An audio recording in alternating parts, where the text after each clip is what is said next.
Hello everyone, I am back with another poem for you. This time I'm filming at the First Presbyterian Church here in Seneca Falls. And I'm filming here because it has to do with Alice Paul. So I'm continuing with poems about women's rights or well-known women who worked for women's rights back in history. And you may not know this, but Alice Paul actually came here and spoke at this church. She wanted to speak at the chapel that's downtown where the first Women's Rights Convention was held, but unfortunately at that time it had turned into a business,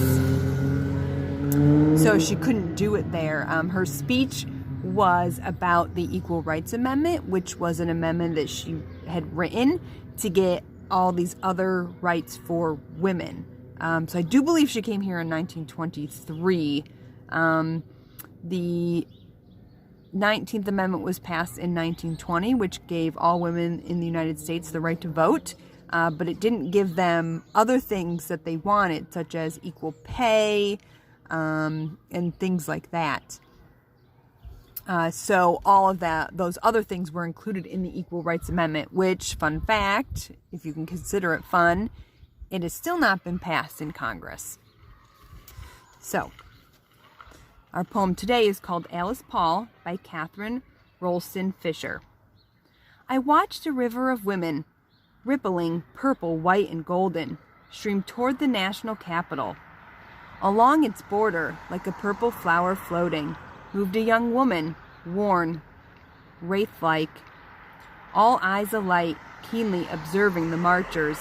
Out there on the curb, she looked so little, so lonely. Few appeared even to see her. No one saluted her. Yet commander was she of the column, its leader.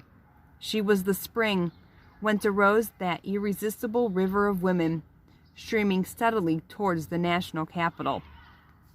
And I just want to explain this poem a little bit. It's about observing a scene of all these probably thousands of women in our nation's capital, which is Washington, D.C., and filing out into the streets because they were marching in protest for women's rights, and specifically probably at that time was the right to vote.